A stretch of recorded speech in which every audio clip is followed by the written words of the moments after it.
Hey everybody, I'm Dan Bespris, the host of Fantasy NBA Today, Hoop Ball's flagship full-season fantasy podcast. We cover every piece of news, every mock draft, every rank list, pickups, drops, buy lows, sell highs, and every sleeper candidate all year long, Monday through Friday. Come check us out. We're Fantasy NBA Today, and you can follow me on Twitter for updates at Dan Bespris, DANBESBRIS. We'll talk to you soon.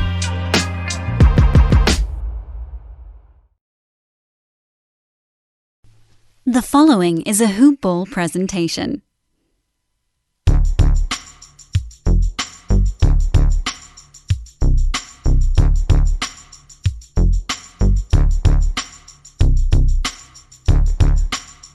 Hello, and welcome to the Hoop Ball DFS Today podcast.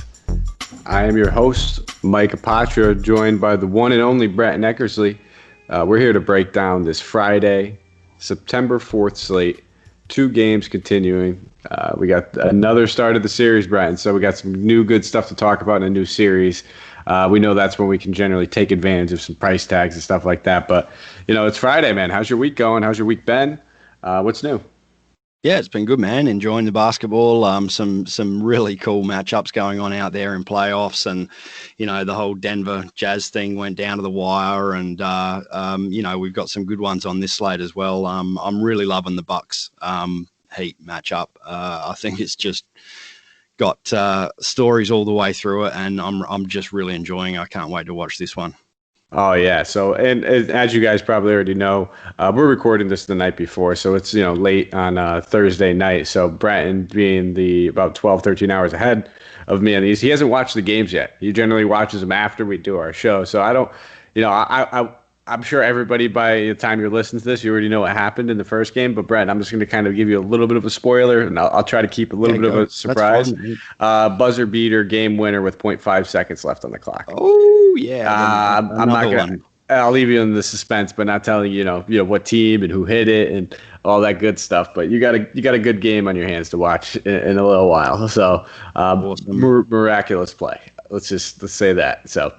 But we got a lot to jump into, man. Like I said, there's a new series starting, and that means that we're going to be talking about a few players that we probably weren't talking about in the last one. But before we jump into anything, a quick shout out to Manscaped. Go check them out, guys. Use the promo code HoopBall20. Get 20% off plus free shipping on all of their products, whether it's for yourself or whether you want to buy it for a gift. They have a luxury line of products, and all of which I've been using and are absolutely fantastic. My new favorite, I've been using the body wash lately, Brenton. So I love the smell. It's actually like a very unique smell, and it's something that you won't just find going to your local grocery store or anything else. And it's all natural ingredients, no added dyes or preservatives or anything like that. I don't know why I say preservatives, because you're not eating it, but there's no added dyes or chemicals like that. It's very clean stuff for your skin. So use that promo code HoopBall20, 20% off plus free shipping. And let's jump right into this, buddy. We got Milwaukee versus Miami. And this has been a scary series right now. And it's still being favored in Milwaukee's way. 223.5 game total. Milwaukee's being favored by 5 in this one, but the Heat up 2-0, and it is looking bad for the Bucks. We keep hearing the rumors swirling around. Giannis is going to Heat. Giannis is going to Golden State. Nonetheless, a lot of people think that Giannis might be a little fed up with this Bucks team. And then people are also calling him out for his defense, saying, how did this guy win Defensive Player of the Year? I think, that people got to relax and thinking that he's not a good defender. I don't think he's necessarily, he's getting beat. He's getting beat in this series. That doesn't mean he's a bad defender. Giannis is still an amazing defender. But we'll start off with this Bucks team. Brent, why don't you break down who you're looking at? Yeah, so to start with Giannis, I'm actually probably for one lineup, I'm not looking at him here. And, Heat have just built the wall. So the wall that stops Giannis seems to be the go-to for coaches against the Bucks. So that's what the Heat are doing. His minutes, Giannis's minutes are up high. They're up around 36, 38, and that's because they are in a really good battle with the Heat here. But I'm even at 11.5, which is a fair price for Giannis. I'm just staying away from him here. I'm going to look at maybe a couple of the other higher priced guys on the slate in the Lakers team. But I'm kind of fading Giannis at the moment. I just can't trust him against the Heat. What do you think? I'm not gonna, I'm probably in the same boat as you. I know when you say fade, maybe you're a multiple lineup kind of guy. You'll probably still have him, maybe one or two. Yeah, sure. And I'm probably like in that same boat. I'm not going to be overweight on him. He's not the guy I'm going to be building around, especially with all the high priced options that we have. If you do, no fault to your own. It's Giannis Antetokounmpo. I mean, the guy can basically drop 60 every single night, and even in his bad games, he's still putting up that safe floor of 55. We'll get to the guy I'm probably going to be more on later on, but the guy that I'm going to be more on is a lot more volatile. He's more of a tournament type play. So I get it for the cash games, and he still has that GPP upside, but probably just be a little underweight. What about the return of Bledsoe? The guy basically hasn't played over 30 minutes the entire series, misses a game, and then he's good to play 31. So where the sense is, I guess it's just desperate. The team just needs some bodies in there. They need to change what they were looking like. They were getting just dumped on. But do you have any interest now seeing that he played 31 minutes at 5,700? Yeah, that 31 minutes is pretty much key. If he came back in and played 18, then you'd have a real time trying to fit him into your lineups, I reckon. But coming straight back in, playing 31, he got 14 shots up. His assists were down, and I still think at 5,700 that's too cheap for Bledsoe if he's going to play those kind of minutes. He, as I mentioned, his assists were way down, so there's definitely potential for him to break through that price pretty easy. The defensive matchup isn't great against the Heat, whether it's Dragic or the limited minutes they're playing Kendrick Nunn on the floor. But honestly, I think there's probably better plays at point guard. I'd probably rather play his opposite number on the Heat at a little bit higher, and if you fall on Bledsoe, there's not too many troubles there. He's probably going to make that value. You're making it easy for me, man. Yeah, no, I don't mind playing him at 57. I know that there's still a little upside in there. I'm glad to see he's playing more than 30 minutes. If he was played 28 again, I wouldn't touch him. But the fact they played 31 after missing a game, maybe he plays 33, 34 in the next one. They do like to play George Hill, so I'm not fully anticipating it. But 5,700, it's a comfortable price tag if you land on it. I don't mind it.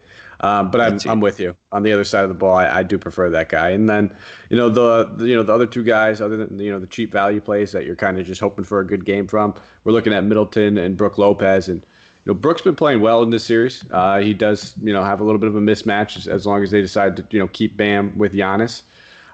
So he's a guy that I don't mind looking at 5,600. I think that smash on 30 looks like it's just in his wheelhouse, and he'll pay that off, especially in cash. So probably, if you're not spending up at Bam, my favorite center option on the slate. But let me get your thoughts on him. Yeah, no, right in play for me.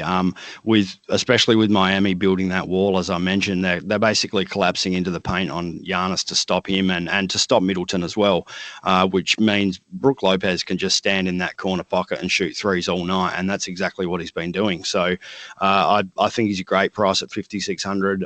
He's hitting, in game one, he hit 4 or 6 from behind the arc. In game two, he hit 3 or 5. He only needs 20 DK points to get to this value, and he's been getting through there. I don't see why it doesn't do it again. Yeah, and then I guess the last option that I would probably really be considering on this team would be a guy like Chris Middleton. 8,200 is a very fair price tag. He's basically been hitting that right on the head. Really broke out of his slump in the second to last game versus Orlando, and now he's basically looking at least 40 DK points, one of 39.5, so 40, 48, 47, 41. So he can easily pay off this price tag, 8,200. And I have slight interest in all three of these guys between Middleton, Bledsoe, and Lopez. If I had to rank them in order to who I think I'm going to be playing, it would probably be Lopez, Middleton, Bledsoe in that order. And for that reason, that's kind of why I don't think I need to get that Giannis exposure. Is that these guys are probably all going to play big minutes on top of it with Giannis. I mean, this is pretty much a do-or-die situation for him. Nobody wants to be down 3-0. It's not an elimination necessarily, but it basically is. Once you're down 3-0, it's almost like a nail in the coffin. We very rarely see teams come back from that. So I do have interest in these guys. So what's your thoughts on Middleton? You playing any of him? Exactly the same order for me. It'd be Lopez, Middleton, and Bledsoe in that order. Middleton, just something to watch with him is the fouls. So in the two matchups against the Heat, he's gone, I think he fouled out in the first one. He picked up 5 in the second. So it's a little concerning considering it's not him trying to guard Jimmy Butler. You'd think if Middleton's picking up 5 and 6. He's probably trying to keep Jimmy in check, but Wes Matthews has been playing the Jimmy role. So it's a little concerning that maybe he's finding himself a little stranded against smaller guys and reaching or something like that. But I think there's upside in Middleton as well. 8,200, that's a fair price. Just keep in mind he missed his last three. He missed all of his 3 attempts in game 2. So you'd think if he can pick that 3-point percentage up, he'd push through here and push probably closer up to that 50 DK points that we have been seeing.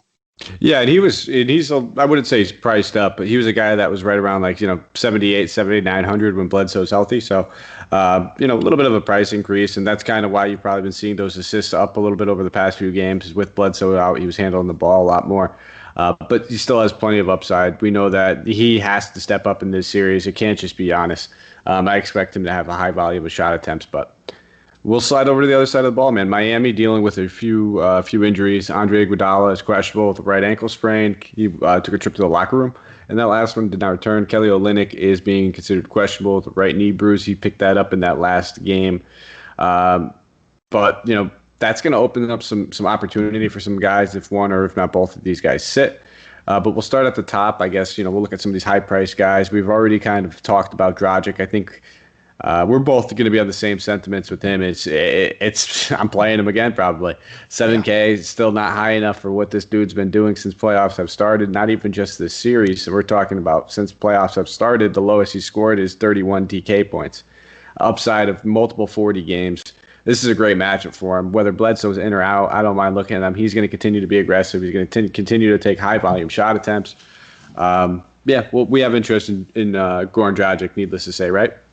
Absolutely. Like you said, it's just too cheap. Like 7,000 for what he's producing. He's producing well over that. And there's no reason to think he doesn't do it again. 15 and 18 shot attempts in games 1 and 2 against the Bucks, with 5 from behind 3 in game 1 and 8 from behind 3 in game 2 attempts, on not makes obviously, but man, he's getting boards, he's dishing out assists, he's running that offense, for most of the game, and especially while it looks like Nunn's just going to be a part player in this, you just keep going back to the Dragon, no problems at all. All right, and what about the other top 2 guys with Bam and Jimmy? Any interest in either one of those guys? Both of them, I wouldn't say had down games in the last one, but a little bit underperforming compared to the price tags. You think they bounce back? Absolutely, yeah. Especially Jimmy. He was really quiet quiet. He still performs at an elite level, but quieter for fantasy points with only 30.75 in game 2. Played pretty well by Wes Matthews, but I expect the Heat to try and get Jimmy. They try and shake him loose here. Run some screens for him and just get him away from that Matthews defense. And I think he gets his shot attempts up way more than the 8 that he took in game 2 and 8,300. Jimmy Butler playoffs, just play him. I'm happy to pair him up with Goran as well and just keep playing these 2 guys. They seem to be underpriced. Yeah, and I think you're absolutely right. 8 shot attempts is not of the norm for Jimmy Butler. If he's playing 36 or 38 minutes, we should probably expect that to be more towards 15, 16 or so. I'm with you. I generally don't play Dragic and Butler together. I think it is contrarian. It does make some sense in tournaments. I generally just don't want to get shares of both of them. I like getting just one of the guys and hoping that he gets that high scoring upside. That's that's me. And then it allows me to kind of spread out some of that. You're spending $7,000 and then 8,300. You're limiting your exposure to some of these other teams, but that might not necessarily be a bad thing. Man, I was going to touch on that in this slate. This is actually a slate where I might be leaning to not playing some of these 11K kind of price tag guys. LeBron, AD, Harden, Giannis. I might be steering clear, with maybe a few of them in a few lineups, but actually trying to just focus on a more well-rounded, lineup using those 7 to 8K kind of guys. I don't know what you're feeling in this slate, but that's how I'm looking at it. That's not a bad approach, man. I mean, this might be a good one. It's very contrarian, especially in GPPs, considering the high price guys we do have on the slate. So I like it from a just strategic standpoint. I do like that. So what about some of these ancillary guys then? Your Jay Crowders, Tyler Hero. Any interest both 153, 152. Tyler Hero coming off the bench has been getting significant usage. And he's also been handling a lot of the second unit ball handling responsibility too. So I've been noticing that a little bit more. And If we see Andre Iguodala out, Kendrick Nunn, will probably get a little uptick in minutes, but, the ball might be in Hero's hands a little bit more. So he's a guy that, is perking my interest a little bit at 5,200. Not necessarily, if you wanted to, limit your exposure to some of the starters, even if you wanted to play him with like a Butler or Dragic, I can see an avenue for all three of these guys having good games. Yeah, absolutely. It just highlighted and in green here for me. He's just looking so confident, and I think it's part of Hero playing on this Heat team. They just seem to get the best out of their players, and he's the latest one. After Bam, Hero is now the one just stepping up to just be the most confident kid on the court. He's not fazed by playoff pressure. He's shooting it under pressure with no pressure. Like you said, he's now starting to control the offense. He's got the ball in his hands a lot more.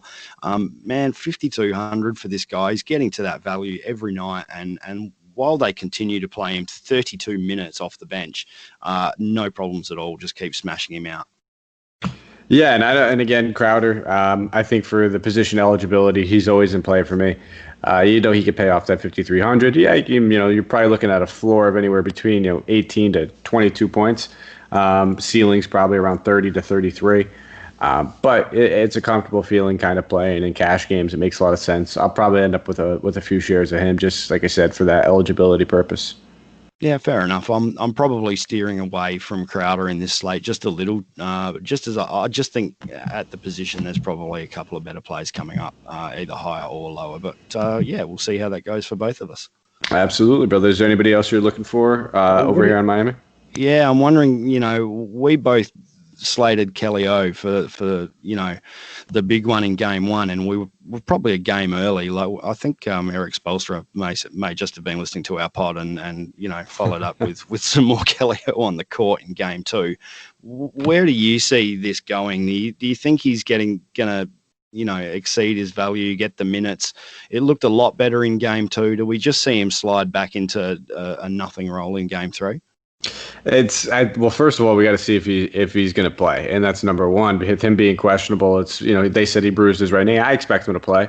The minutes, I think that 16 mark might be like the most that we might be able to see from him in this series. I mean, for Spoelstra, if they adjust, you're going to obviously have to make an adjustment, but you're up 2-0 right now doing what you're doing. And, that's playing Crowder big minutes and limiting Kelly O. I was kind of expecting that reverse approach. And I think, that's what we were talking about in the show. Both of us thought that, Crowder might play 26 and Kelly O might play 26 or 24. And they'd mix and match kind of sort of in a way like that. But they seem content with playing him 16 minutes, and he's hitting his shots in limited minutes. He's still doing well at 3,400. If he plays, I don't mind taking a stab at him. We know he has some decent upside. Just needs to grab a couple rebounds, and if his shot keeps falling the way it is. But not a guy like I was feeling confident in the beginning of this series as like an integral value play. I'm not there anymore after seeing them, being cautious and just going with what's working. I don't see why they would change if I'm Spoelstra. Yeah, and that's a good call. The fact that they are up 2-0 makes a big difference there. The coach is probably not going to change his plans too quickly. Like you, I'm pretty surprised. I thought it would be Kelly O, but it is Jay Crowder. So, yeah, it's a bit of a shame when you see Kelly O's price at 3,400. And if Kelly O is ruled out, or if Iguodala is ruled out, if both of them are ruled out, it's even better. I think we could look at a guy like Derrick Jones Jr. for some real value at $3K, bottom of the barrel minimum salary. He's going to have to end up getting a couple more minutes just simply because they're not going to have too many bench bodies that they actually trust in playoffs. There'll be Tyler Hero, Kendrick Nunn, him, and then they're going to have to play some other guys that they generally don't even have in the rotation. So just someone to keep an eye on. I would feel a lot more comfortable if they're both ruled out, which I highly doubt. I think Iguodala is more likely to sit than Olynyk is, but we have to keep an eye on the injury report before he can kind of start speculating and making those decisions. Sure. Derrick Jones Jr. came out and played. I think he's got 7 minutes in the last two matchups, but that last game he picked up steals, blocks straight away. But unfortunately, 7 minutes he didn't hit value, so we got to wait until the minutes are there. Yeah, and that's the thinking right there is that if those guys are out, probably open up an extra 20 to 25 minutes that can get spread out amongst the bench. Derrick Jones Jr. maybe picks up about 18, 15 of them. All of a sudden, we're talking low 20s, and he might be able to pay that off at minimum salary. Wouldn't mind taking a stab. And there's also foul trouble. Anybody in that starting lineup gets into foul trouble, he'd probably be the most versatile piece to slide in there. All right, man, let's keep it moving then. Houston versus LA, start of a new series. Houston coming out of that series with with the skin of their teeth, we'll say. That could have been a real bad blemish on James Harden and Russell Westbrook's look if they did not win that game. Chris Paul ended up being the oldest player in NBA history to triple-double in a Game 7. But we have the Lakers coming in favored by 6 in a 225.5 game total. We'll start off with the Houston Rockets in this series, coming in with their small ball against a big Lakers lineup. Why don't you talk about a few of the guys that you have some interest in? Yeah, cool. So the obvious guys are there. I mean, Russell's there and Harden's there. I wanted to jump straight to Rocco. The last time we spoke, which was before Game 1, I think, I said I wasn't chasing his points, and that was really the first time he came off and hit 45 DK points, and he's made me look foolish. He's hit basically the same number 3 times in a row or pretty close to it. So yeah, I think Robert Covington's got to be in play here at 6,300. He's just smashing through that easily at the moment. So the interesting thing with Rocco is who's he going to guard, especially? We'll get to the Lakers lineup, but you'd have to think he's going to get called to either guard LBJ or AD, and if that's the case, he's just going to get massive minutes to keep these guys down, and as long as he doesn't get into foul trouble, he's going to continue getting all of those corner shots that he can handle, and he's just too cheap at 6,300 at the moment. Yeah, I don't mind looking at him. He's been paying that off, 6,300, like you said. He's going to be it's going to be a mismatch for both teams that both teams could take advantage of. If he is guarding AD, he's going to be able to get like you said, his corner shots up with ease. And I would expect on the other side it would probably be I wouldn't say an easy match. Rocco's a great defender, don't get me wrong, but a lot of size is being given up between Rocco and AD. But I do have some interest. I will probably have some decent shares of Covington, but I got to say, man, I think my favorite play on this team's got to be Russell Westbrook. I love that price tag at 8,600. And he came out, played some decent minutes in that last one, 34 minutes, took 20 shot attempts. And there's one thing I like to do is target some point guards against this Lakers team that cannot defend point guards to save their life. So I definitely have some interest in Russell Westbrook. I think I prefer him over Harden at 8,600. And he might be one of my foundational pieces for this slate. Yeah, cool, man. You're pretty much thinking the same as me. When I saw the prices this morning, when I rubbed my eyes and got out of bed, 8,600 is crazy. I mean, 34 minutes in the last game, he didn't quite hit this kind of value, but I think we've reached the crossover point for Russ here. The salary's just dropped down too far, and the minutes are coming right up, and 86, that's just too cheap to ignore him.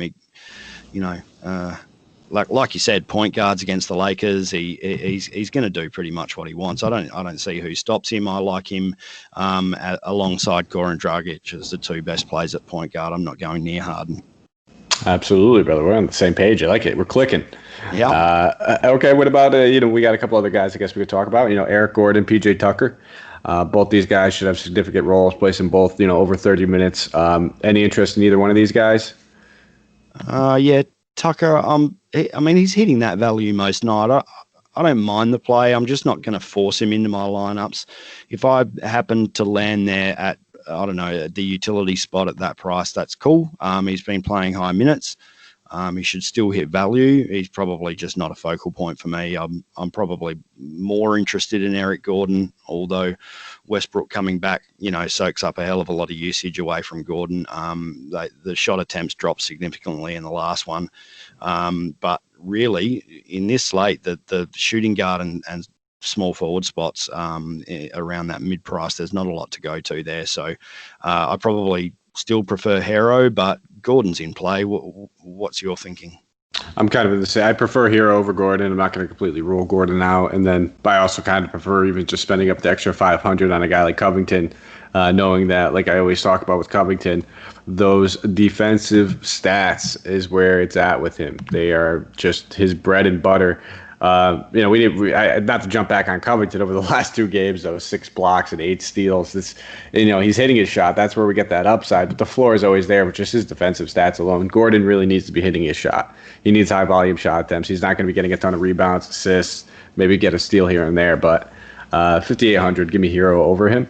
And then PJ Tucker at 48. It's a fair. I've been playing PJ Tucker and it's been working well. This is a tough matchup for PJ Tucker. I don't see him getting a lot of rebounds. I see a lot of these rebounds going to Westbrook and Harden. It just feels like one of those types of games. So I'm not going to go overboard. Probably won't play too much PJ Tucker, especially knowing that a guy like Brook Lopez is only $800 more. But he's a guy I happen to land on a lot. And when I land on him, I don't mind it. I land on him too for some reason. I guess it's just, the value play and he ends up being the last man in for me a lot of times. And if he's going to get his points, he gets it shooting and he has been shooting okay. And I think he gets his shots up against the Lakers from the wings here. So no problems there. Yeah, and I'm off the Jeff Green bandwagon. Ever since Westbrook came back, I've kind of stopped playing him and Daniel House. And I'll probably just continue doing that just because that shift in the lineup to the bench, both them, it's just tough. They're not going to really have that opportunity to see the 30-plus minutes anymore. Foul trouble or some things would have to go really right for them. And I don't know if you feel the same, but one guy I wanted to talk about is they might have to play Tyson Chandler. I wouldn't say he's necessarily going to be a DFS play, but I think they're going to eventually have to use some size other than PJ Tucker in the front court against a team that has AD, JaVale McGee, and Dwight Howard.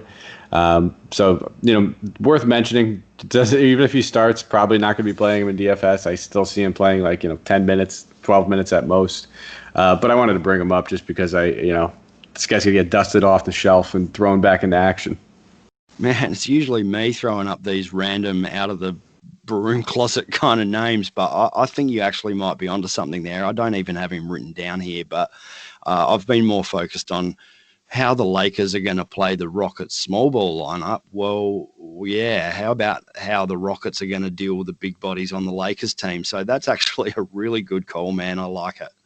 Yeah, and it's a call for what it's worth in just a game script scenario. Like if you have a prop bet saying, will Tyson Chandler play more than 4 seconds, which might be a real one, then probably take that one to bet the over on the 4 seconds. That's all I'll say. I don't think he's necessarily going to be a DFS play. I think that he's going to be limited regardless.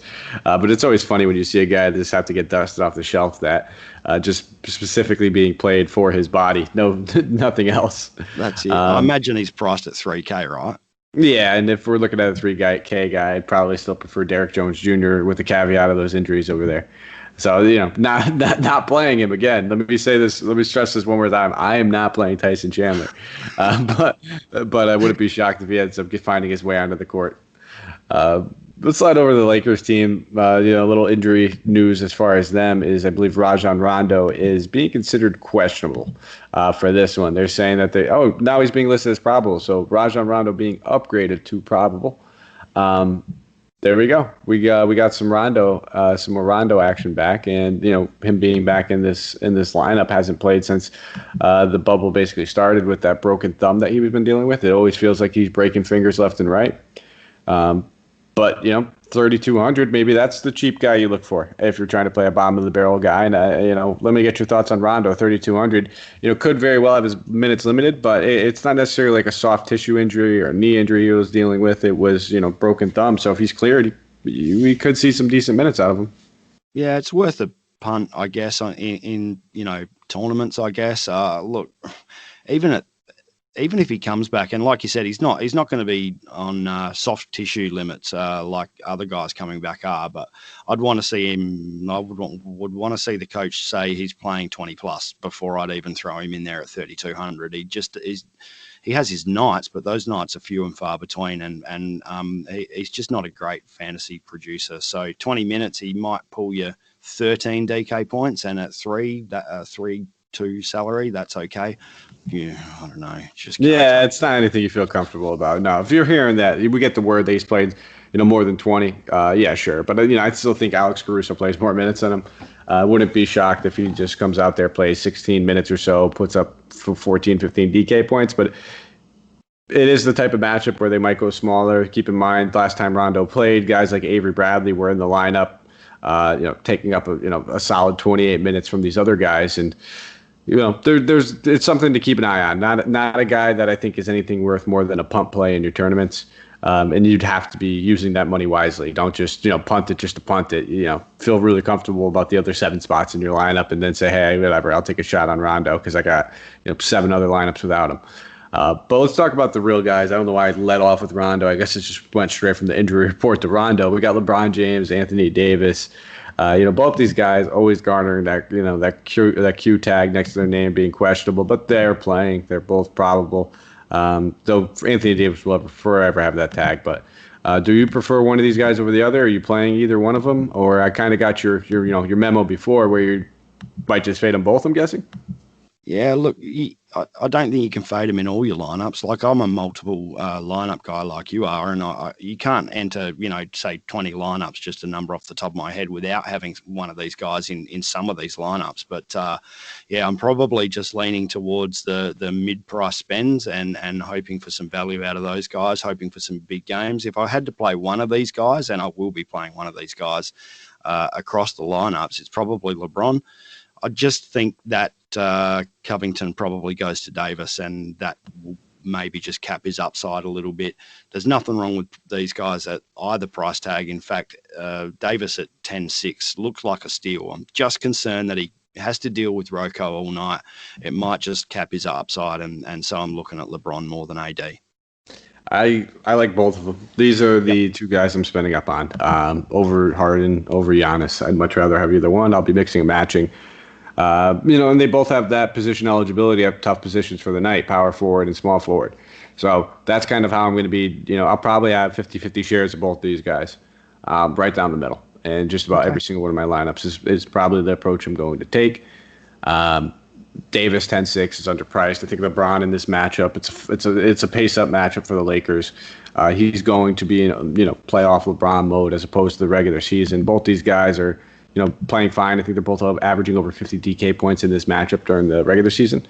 And now we're talking about them, kicking it up a notch. So I'm perfectly fine with them. Even a guy like Kuzma at 5K, don't love him, but it's that type of matchup for him. Now, if you look at how many minutes he's averaging during this course of the series during the regular season, he played him 3 times. He's averaging 28 minutes. I believe in one of those games, Anthony Davis was out, though. So, he's probably looking at more along the lines of 22 to 24 minutes, but still at 5K. It's not an awful price tag. There's probably still a few other guys I prefer over him, though, that we've already talked about. Yeah, okay. So I'm actually leaning towards Kuz in this one. That 5K price tag's interesting to me in this matchup against the small ball lineup. It's probably, I don't want to go near McGee. I don't want to go near Howard, either of these guys. They just split the minutes anyway, and then we've got the Rockets playing small ball. So I just got a sneaky feeling that Kuz gets some extra minutes here and may even play alongside AD in this small ball kind of trying to match up against this small ball team.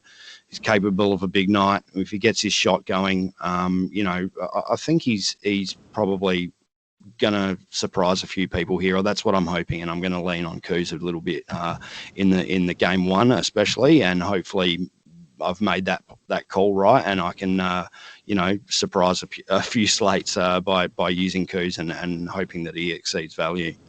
Yeah, I don't mind it. And, I have a lot more interest in more Lakers than I normally would. And like I said, it's simply because this is going to be a run and gun matchup with a ton of possessions and, very fast pace. So, normally I'm not interested in Kuzma. I do have some slight interest in him.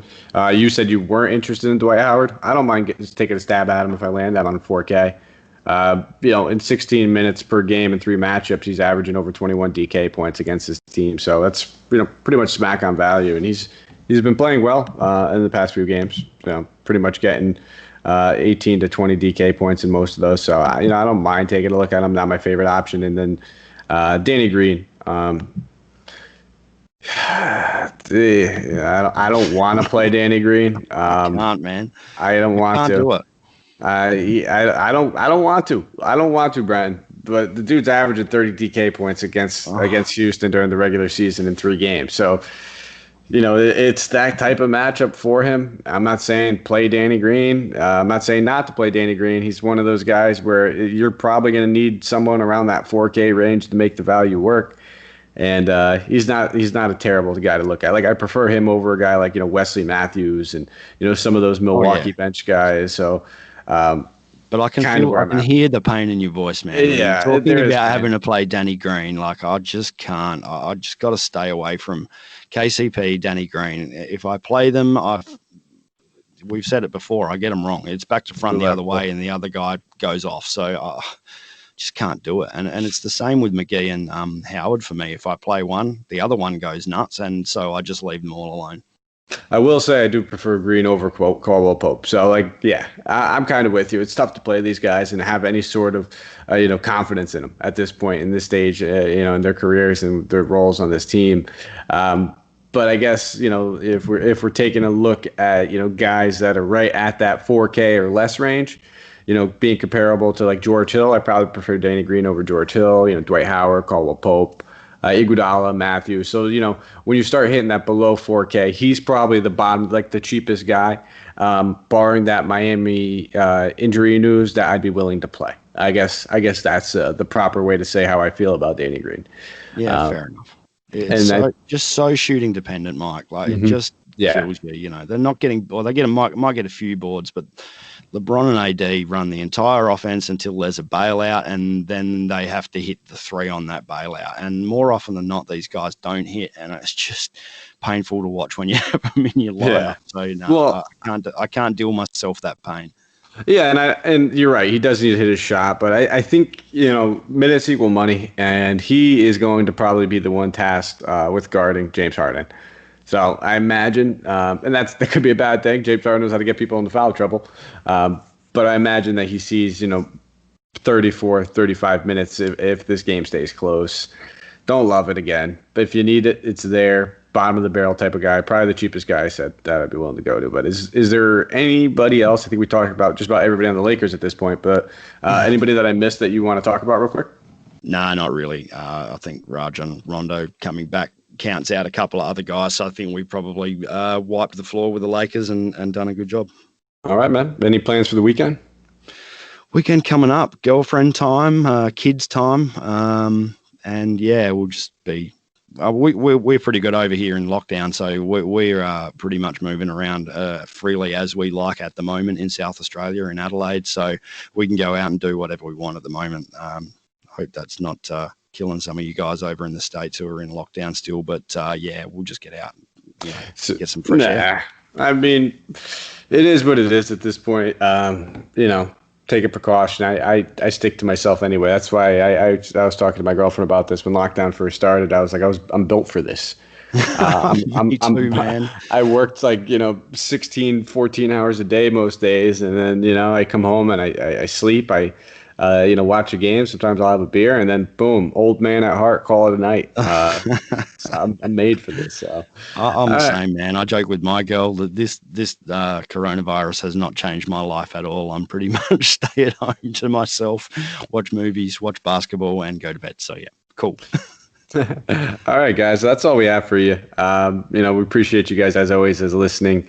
If you have a quick minute, give us a nice thumbs up, a rate and review, 5-star comment. It would be lovely. We do appreciate it. It means a lot to us over here to kind of see that kind of stuff. And then you can follow us on Twitter at Mikeapotria, MikeApotria, and Brenton. Let the good people know where they can find you. Yep, you can find me at TERRAIN72. So that's Terrain72. Awesome, man. And if you guys have another minute, we didn't mention it earlier, but we'll mention it at the end. Go check out MyBookie. Use MyBookie as your primary bookie site. Absolutely fantastic. And to make it even better, use that promo code HOOPBALL, HOOPBALL, get a deposit match. So make sure you guys check them out. But for everything, for everybody over here at Hoopball, as always, guys, we appreciate you listening. Thanks for tuning in. We will be back tomorrow. It will be Santino taking the reins. I believe he's going to be on with Steve. So thank you guys for listening. We'll talk to you later. Let's go crush a GPP.